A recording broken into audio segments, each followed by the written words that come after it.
You're Great. alive. Okay. But I don't have the sheets. And share them. Tatum, you send the link out, right? Yep. Perfect. Hopefully no one joins. It's just us as the participant. So, okay, so these are the pre-listing questions and information to check out. This is kind of a combo of like Buffini and some of my own things that I think are really good to ask people before you do a listing, just to kind of not waste your own time. Oh, yeah.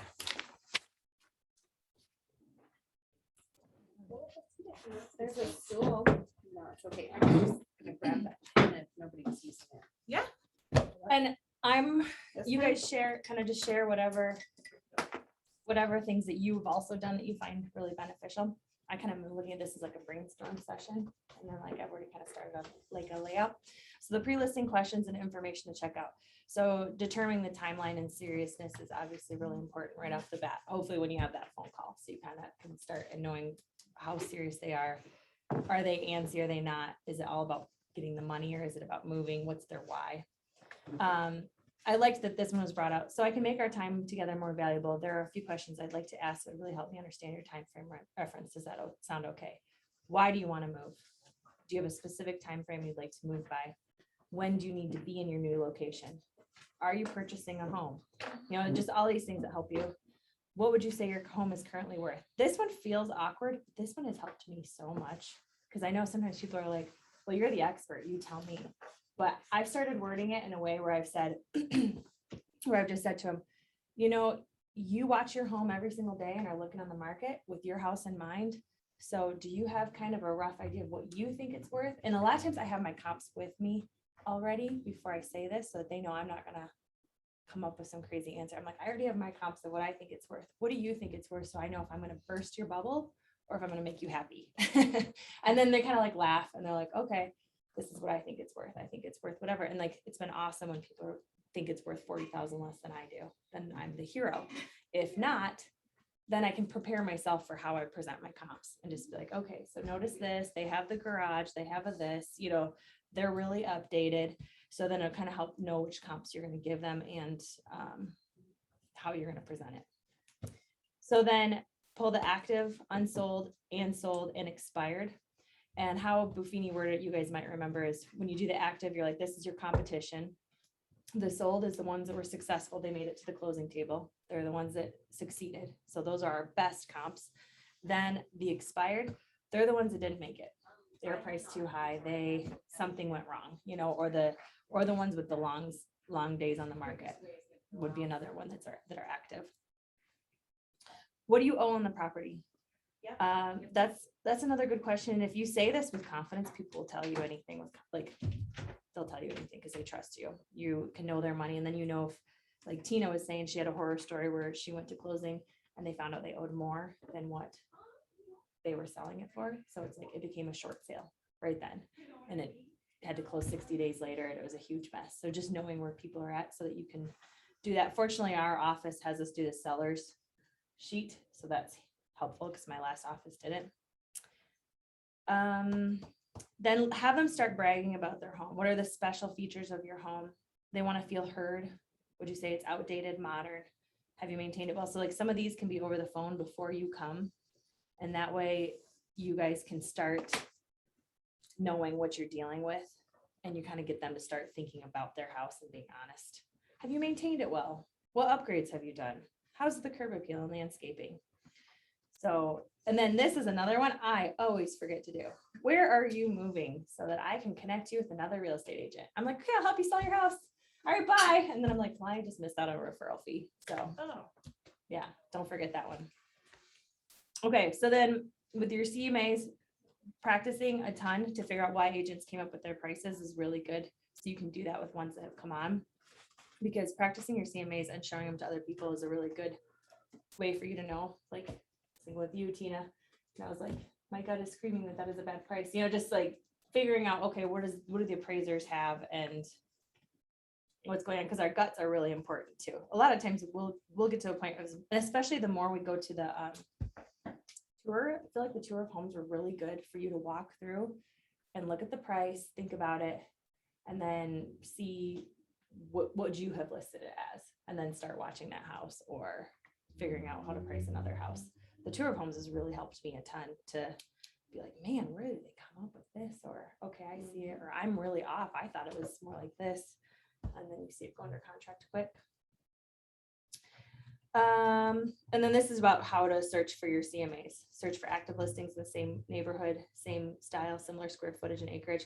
And I think the active is important, like I said, because it's your competition and you see what other things are going for. And if they're sitting on the market a long time or a short time, or if there's nothing, let's say you have a house that's, you're like 300 to 350 range, and there's nothing on the market under 350, you can probably push it to the top of that you thought. Don't go to the bottom because there's probably nothing else, you know. Let's see. Okay, so here's my checklist for the buyers. This is a checklist I've been working on for quite a while, just adding as I can think about things. I thought I printed out a listing checklist too. I'll grab that. It's like a little bit more of the whole process. Do you have these in a Google Drive too? Nope. Or could you share it? I can share it. Okay. Yeah. Then I can add some too. So first, your pre-qualification letter, and this is not necessarily in any sort of plan, you know, or first step first. So pre-qualification letter, their loan type, the amount down. And I mean, if you can get in the habit of using this stuff and writing it down so you can go back and check. I'm bad about that. Like just today, I was like, hey, what are you pre-qualified for again? You know, and I was kind of embarrassed to ask that question because I should have known. I should have written that down somewhere instead of being like, hey, there's a $400,000 house that I think would be great. She's like, oh, we can only do 365. I'm like, cool. Sorry, I wasn't on it. So a welcome email. I don't know if you guys have these. This has been really, really helpful for me and for my buyers. I would recommend everybody compose a welcome email, like, or congratulations, you're under contract kind of email, and send it within 24 hours of accepted buy sell. And it breaks down. Oh, sorry. And it breaks down what's in the contract. So part of your welcome. I don't know where the mouse is. I Oh, can't you're see the good. mouse. Sorry. I just wanted her to get admitted. I was just flying. Perfect. Thanks. Okay. Hi, Catherine. Okay, so then the welcome email within 24 hours, and the welcome email, I just do all the pertinent dates, and I can send you my welcome email if you guys want to see what I've been doing. And it's just like, hey, congratulations, you got your offer accepted. Now these are the important dates that we need to pay attention to. So they're not just completely relying on you. I love it when they're looking over those things too. All right, we need to have all inspections done prior to this date because I need to submit an inspection notice before 5 p.m. on this date. You know, so so we're all on the same page. Our title commitment, these are the things I'm going to help you with. You know, what do you want me to do? Check out your insurance because here's your insurance contingency. Here's 3 names. Here's, you know, and it's just a nice breakdown of everything so that then too, if you're kind of in a panic, you've got that, you can go back and look. They can go back and look. It's not, it kind of helps delegate a little bit of the responsibility. So it's not just completely on you. Obviously, we're the ones in charge, but still. Okay. Septic permit. So you want to make sure there's a septic permit. Here's another thing that I almost learned the hard way, which I didn't, but make sure the septic is on the property. Walk the property lines every single time. Make sure that septic is right where it should be. And if it's a small little lot, that it somehow wasn't on the neighbors and you guys didn't catch it. I know there's a lawsuit in my other office over that. They didn't realize the septic was on the other lot because it was so close. Yep. Sometimes you just get in a habit and you're like, great house, okay, under contract. And then you sell and all of a sudden you're like, oh God. Same with the well. Make sure the well is on the property. I'm not as concerned about pumping a septic if it's pretty new, but you know, it's hard as I feel like, you know, those memes, they're like, you know, that 1995 was like 40 years ago. I mean, not 40 years ago, but like, 1970 is actually 40 some years ago. It's not, because in our heads 30, because I think are all the millennial age, or we're like 2000 was the date we thought of everything. Like 80s was 20 years ago, 70s was 30 years ago. Like, no. So if you see a septic permit in the 80s, get that thing pumped. It's getting old. Sucks because I'm from the 80s, but it's a 30, 35, 40-year-old septic permit or a septic. So get it pumped, make sure that was done. The sewer line scoped. I had a horror story that, I mean, it worked out good. but in a house, he did not want to get the sewer line scoped, and I convinced him to. And it turned out that there was like a blockage at the bottom in the basement. And when they went through it, they shoved it out. And now there was a hole that went right into their basement. And had they not had gotten that done, they would have been flushing all their feces right into their basement. Oh my God. And that was in East Helena. And I was like, oh my gosh. And even like the other agent and the sewer guy was like, that's a horror story. You can tell all of your clients to convince them to spend $200 to get a sewer scope. So do you do that on every property? I try to, not like, I wouldn't be worried about a lot of the new ones, like a new construction or a newer house in different subdivisions. Like I wouldn't be so worried about, I'm thinking the subdivision that is all off of Custer, it's all those newer homes, but anything on the west side, anything that's got trees in the yard, roots, bushes. Yeah, I can add to that. Our neighbors in Laurel, the house is 25 years old, and the pipe from the house to the city, it was broken because of trees, and it was 25 years old, so they used a different kind of pipe than they do now. And the whole entire basement got full of the feces. They washed it up, sold it, and then the next people bought it, and they were stuck with the problem, and it took them almost 2 years to fix it because they didn't. And being the neighbor, what do you say? Be the bad bearer of bad news. I didn't meet the people until after they purchased the property, but that was only a 25-year-old home, and Right. the homes were taken well care of. They were well cared for. It wasn't like junky. Yeah. So, And then like on a deal right now where a lot of times people just do the septic permit or the septic pumping and inspection. I just had one where the agent also scoped the lines from the house to the septic. That never hurts to do. Scope the lines and make sure they're all functioning the way they should. Because these are, cheap inspections. That's how you have to kind of convince your people is this is a very cheap insurance to make sure you don't have a $5,000 fix on the road. Yeah, all your inspections might cost you up to $1,000, but it's worth it. And it's a chance to negotiate. So then obviously taxes, Northwestern Energy, and everyone knows how to get onto Northwestern Energy and has an account, right? Okay. Because it's pretty easy to set up. Do you have one? Okay, I was wondering because you're new construction, but it's pretty easy to set up, but they do audit you. You can't just pull anybody's, you can only pull your listings. Oh, For energies. It's to specific on your MLS. okay. Yeah. HOA, double check that there's no HOA, the amount, coverage. Tana had a horror story. She was telling me that she didn't know about the HOA and she ended up paying for their HOA for like 2 years or something like that. Yeah. No. Yeah, that's what they did. Personal property, check with that. Double check the agent because sometimes there can be something like speakers, like a TV mounted to the wall. That's technically a fixture, and like speakers mounted to the wall or things like that. Just make sure to double check the agent and what they're having. We actually got a vacuum cleaner out of a deal because it was fixed to the wall, and I was like, hey, it's a fixture. It's like they like it. And they're like, okay. And I know that agent like thought of that from there on out because you have to think about it's a fixed. So exclude a personal property, and to make sure there's no like rose bush they're taking with them. I had a lady at the very end all of a sudden be like, these flowers are sentimental and want to dig them up. And I'm like, oh, didn't say anything about that before. So you can have stuff that comes up. Okay, so I hit on the well and septic on the property. The water gallons per minute, water rights. As a newer agent, I didn't think about much of a difference between the water gallon per minute and the water rights. But after Tana's class last week, the water rates are really important. Water test, well flow test. If you can't find water gallons per minute, a lot of times they weren't recorded prior, like 70s or earlier. So you might want to just get a well flow test, especially like if you're in the like on a kind of a mountainous area, you might want to make sure in the subdivisions have come in that it's still producing the same amount as it said on their thing.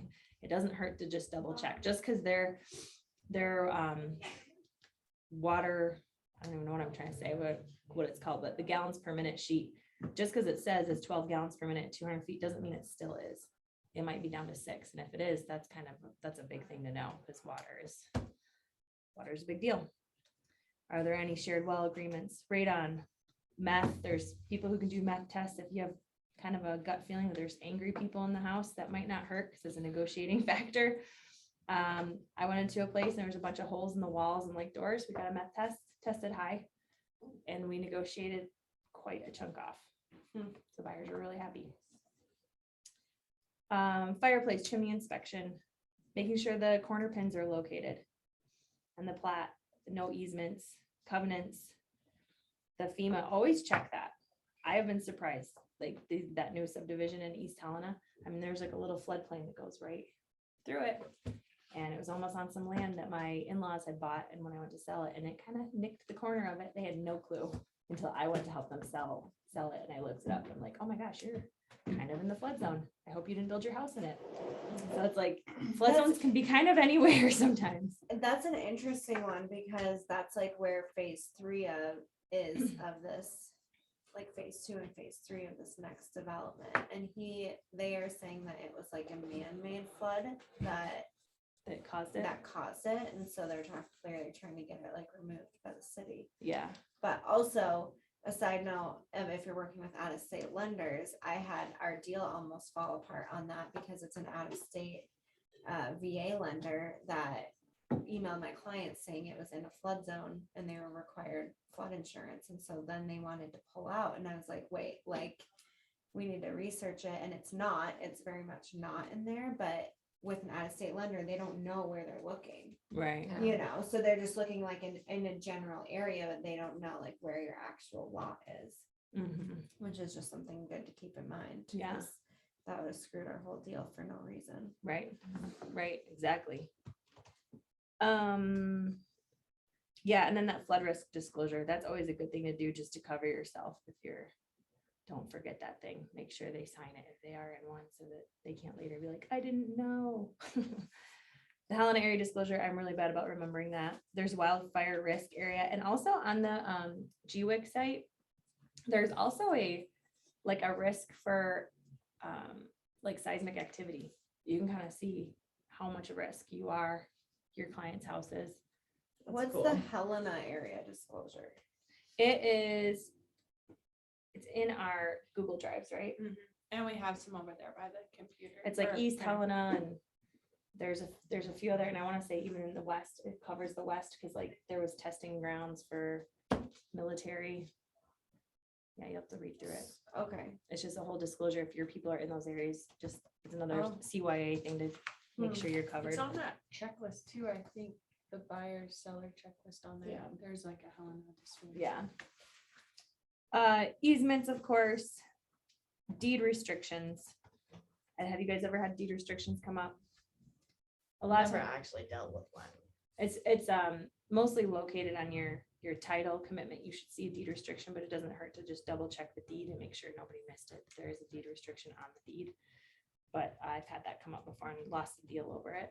So it was with Tina back before I was like, and there's a deed restriction. I'm like, well, that changes all their plans. We're out. So that was a bummer.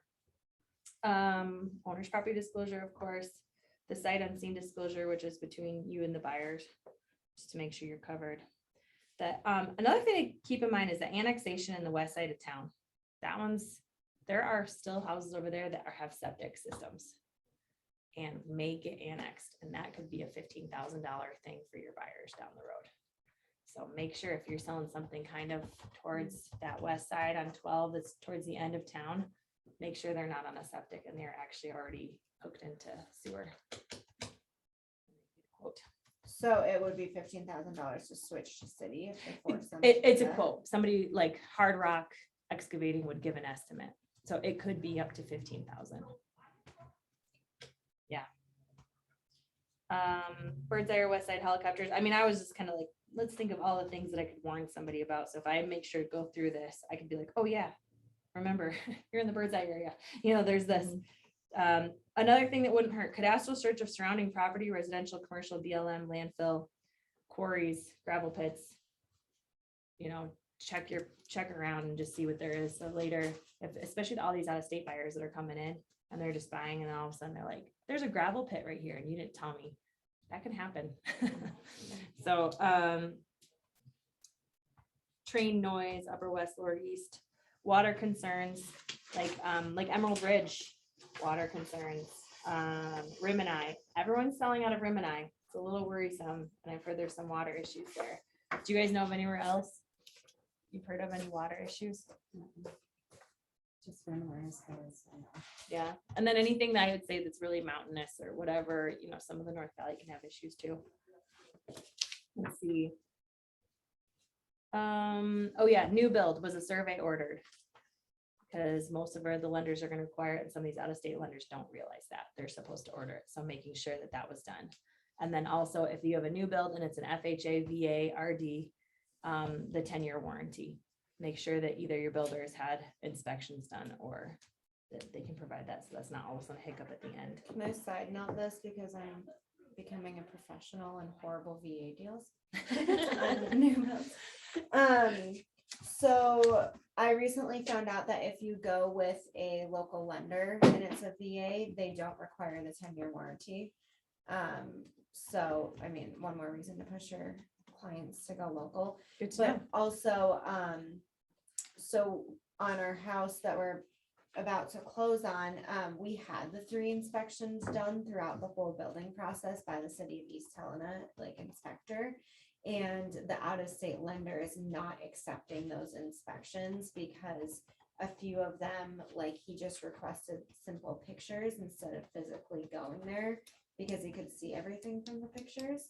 So that's just something to keep in mind because that has pushed our deal back like almost a month because the lender won't accept the inspections that we got done. So they were like going back and forth, and it turns out like now we also need the 10-year warranty, which is a process in itself. So just keep in mind that if it's VA, I mean, I asked at the very beginning of this deal, do we need the 10-year warranty? Because I wanted to get ahead of it. And they said no. And Brock was like, we're getting our inspections, but they won't always accept them. So Gosh. yeah. The last thing I have is a seller welcome email, which I'm working on. Basically like the same thing. And I think this a good thing would to be put in there and be like, hey, just remember your sign may blow down. Don't hesitate to call me if it does. Just kind of things throughout, like this is what we're going to be doing. Maybe, and I think you could almost do too, a seller welcome email, congratulations, I look forward to working with you. Here's our process, photos, yada, yada, yada. Then once you under contract, congratulations, you're under contract. Here are their dates. And just a reminder, because that's something I've been really bad about. And I would like to start doing the seller email too, just because it kind of keeps everybody all on the same page and them feeling communicated with. I have one more thing. On the new build survey, an out-of-state lender will not order the survey. So you as the seller agent need to order it because that has also screwed one of my deals because typically the lenders order it, but not if they're out of state. Yeah. So Yeah, I've had out-of-state lenders not order it and they're like, oh, I didn't know I was supposed to. So yeah, we've just done that where we're like, who's ordering this? yeah, Back and forth. Oh, I didn't know we even needed think it. to ask. Yeah. But Then I have a little land checklist, and I'll grab my listing checklist too that I made with like one of my coaches that we were working on together, and it was kind of combining like some Tina stuff and I think some of them common grounds and some of my own. Tana, real quick, she wanted to see if she could jump on. She had those water. She knew a couple places that she wanted to tell you guys. Hi, what were those places that you said were having issues with water?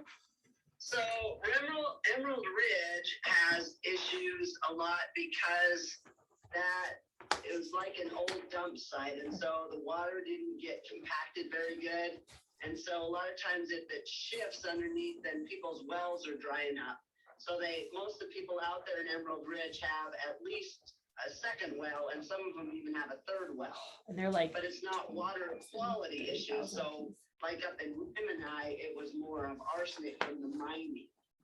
So it kind of depends what kind of water issues they're talking about. wasn't with the drought, wasn't there some issue? I had heard of some things like on Helena Classifieds that people were even complaining about that the 10 mile is feeding town, and they're saying, can everyone please stop running your washing machines as much and yada, yada, yada. Up in Rimini, we're losing water. I just heard that on Helena Classifieds. I didn't know if you'd heard anything about that. Oh, I haven't heard anything about that in Rimini. And then I've just I know noticed a more ton of North houses go Valley for sale stuff. over there. North Valley is low. Yeah, North Valley, different same parts. kind of thing, just because of the drought, the water table's lower. Yeah, So that's, the community water system was getting taxed up there, kind of same type of thing. Just, that's where they're going to the every other day watering and some of that kind of stuff. mm-hmm. What's the story with North Star? Well, I remember someone saying it's not that we have low water, it's bad management, but I don't know if that's accurate or not. Right, so, because they were supposed to have two Right. deals set up, and one got set up and was up and running, but the second one never got up and running. So one little pump house thing or whatever was having to supply the whole North Star subdivision. I believe some of that has been taken care of in the second and third phases or whatever. But that first phase is still quite a mess, I think. The old thing is there, the second pump house is there. I don't know, it's not the wastewater treatment plant, it's the actual water filtration system. And if you go up there and drive down the alley, the fence is down and everything's down, it never got up and running. So that one pump house is circulating all the water for the whole, when it was supposed to be two separate containers for the size of that subdivision, that first phase. All right. Perfect. But I don't know, yeah, I haven't so much up there recently, so I don't know much about that. Great. I think that's it. All right, All right. Thank I'll you. See you later. thanks, bye. So these are my land ones, and please, if you guys can think of anything to add to it. Making sure the sanitary restrictions have been lifted. That's the DEQ and everything, when someone can even do something there. Was the final plat completed if it's in subdivision? Flood zone, you locate utilities, call them the 811. That's been really helpful for me for a few different properties, like in East Helena or whatever, just making sure everything's where it should be.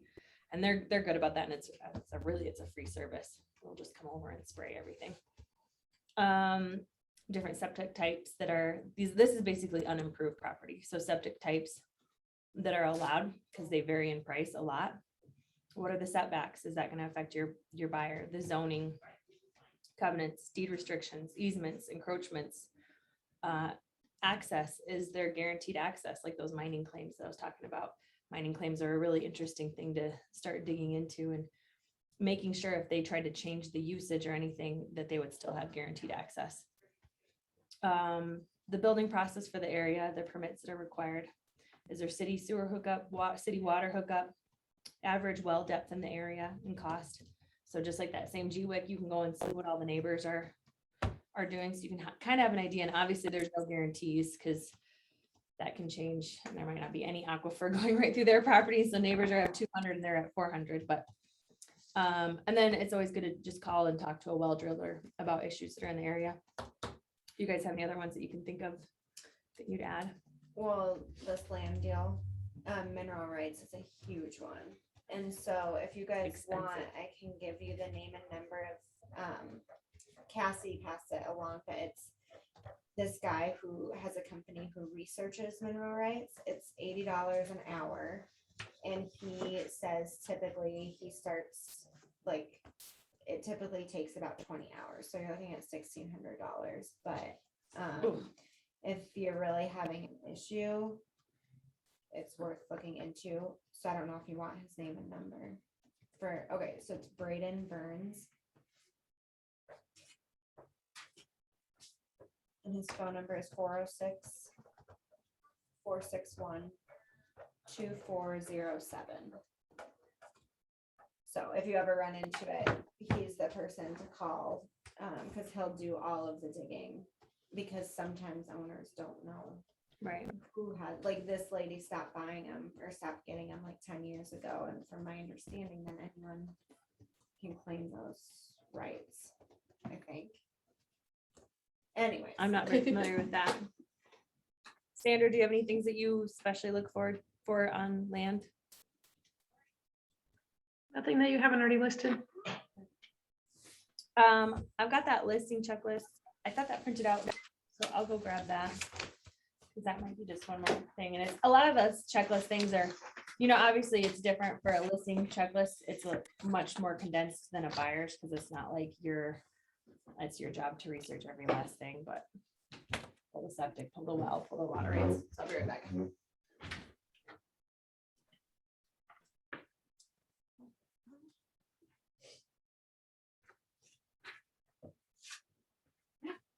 All right. Different. Okay. Thank you.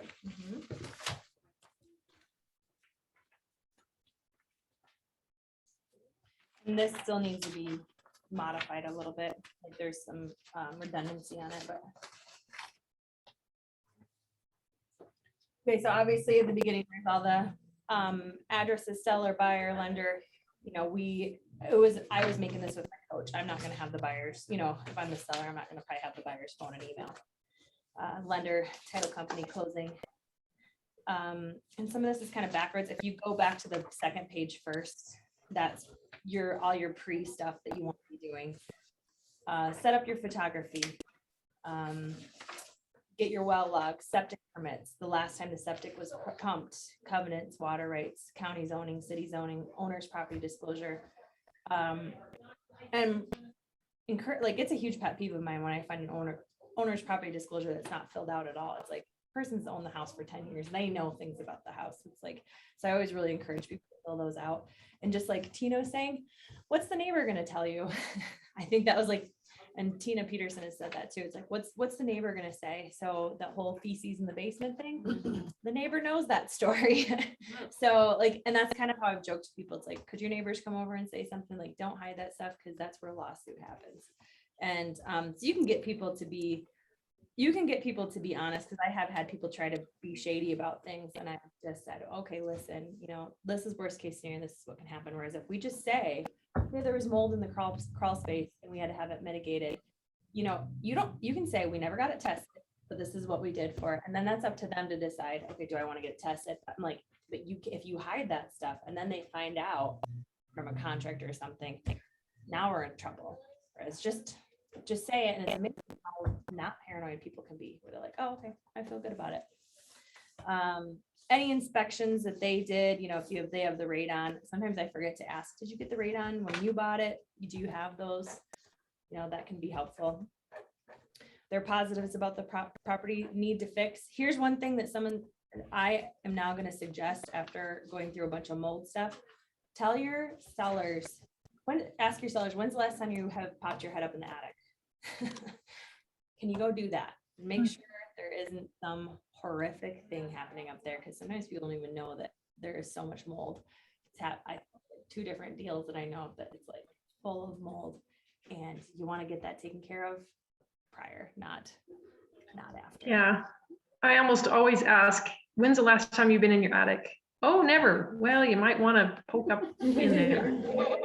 Yeah, my husband's cousin was roofing a roof, and as he was pulling out the shingles, the nails were rusty.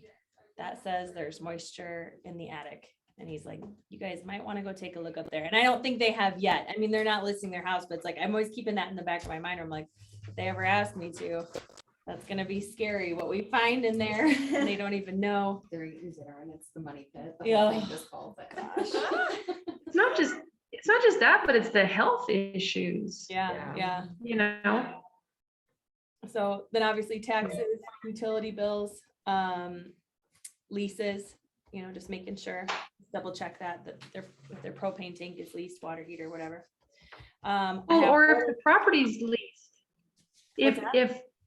if like they have some, agricultural, or maybe a couple acres is leased out to somebody, or 10 acres is leased out to somebody, even though the house is sitting on their lawn or whatever, but they may have somebody else with a lease on part of the property. I've run across that before.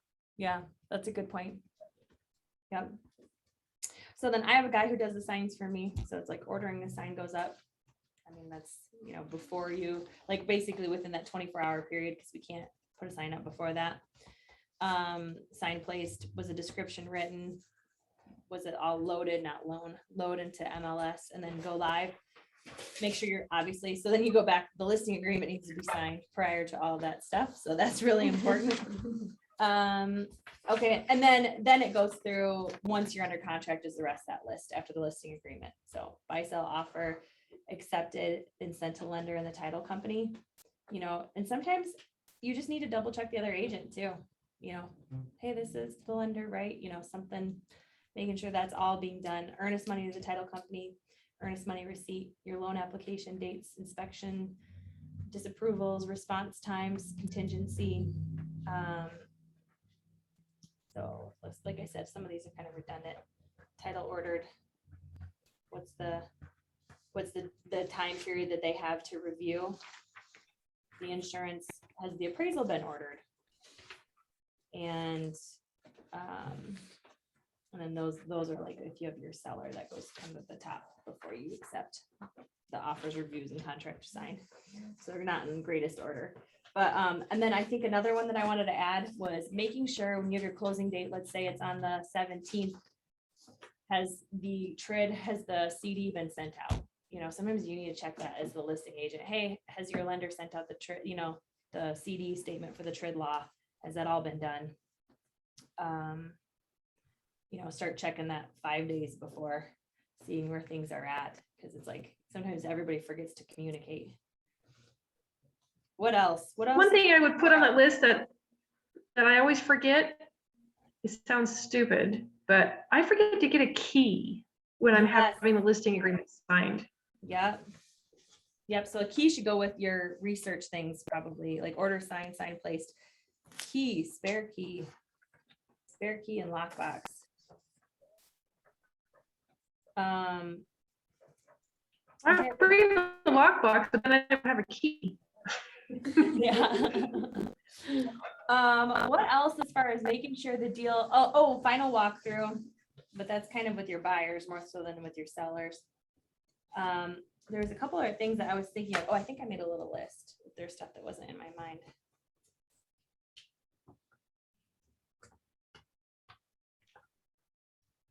There's still time to come and look at my 533 Fifth. I'm here until 1 o'clock if anybody wants to run over and take a quick peek.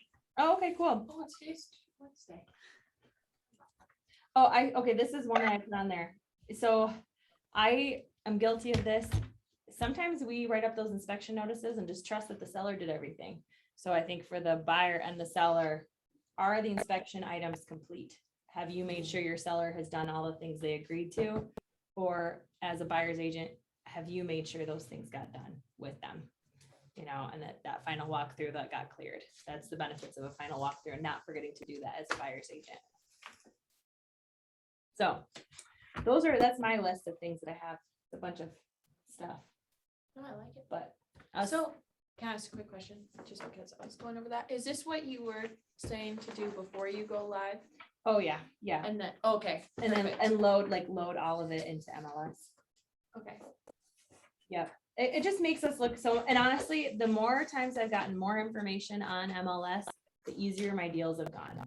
I have the septic pumping and I have the well logs and I have the water rates and I have the covenants. Like the more information you can dig up and find, the better it is and easier your transaction is. If it's all on there ahead of time, the property disclosure, the mold, the lead. And that's something else like lead for your buyers. But okay, cool. Well, if you guys have anything else to add, it's like a running living list. I like to hear horror stories, so I can keep adding to my list. I know that's what Tana wanted. So checking on the covenants and things like that, because I have a listing that I looked online on cadastral. It tells me what it, gives me the layout of the property, and he tells me, and he's owned it for 15 years and there's no covenants. Other places have covenants, but I don't, and all this stuff. And then we discover, just because of another agent with another property in the same proximity, said, oh, hey, I see your property right here and it's part of this subdivision and it's got covenants. So even though he refinanced it, they never found covenants when he refinanced or anything. So it's kind of a bit of a mess right at the moment, And but I don't know. I was gonna say, one of the things that I just came across was on the plat. There's covenants on the plat. So like Right, my, and that's how that got found, is certificate of survey was on the plat. We find that, and then it said something about covenants. And actually the other agent found it and sent it to me and said, hey, did you know that your property has covenants? No, this wasn't on Spokane Creek, was it? no. Okay. Well, I'm a little worried. I'm trying to decide if I should call this guy and let him know. Because I hear he's building a triplex. But I don't know that for sure, just rumor. And he does have covenants on his property. And I have a feeling he doesn't know that because it's on the plat. And it says up to 2-family dwelling, not 3. So Kind of like, oh, is this your listing or your nope, buyer? I'm not related to it at all. It's just the neighbor to our listing. And I Oh, mean, okay. I didn't know if we had covenants, and I finally found some on the, but it was on the plat, and it was so small, you almost need a magnifying glass, and you could see like there was 2 different covenants for the 2 different lots right there. Minimum, but there was some. So. Yeah.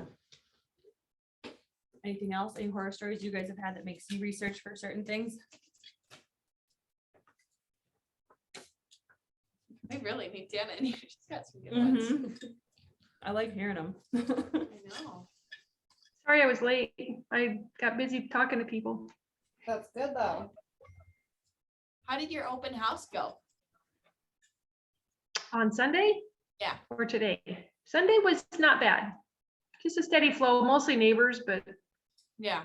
Nosy That's all right. neighbors. nosy neighbors. If you need a little after lunch snack, I've got snacks. What do you What have? do you got? That might change everything. Yeah.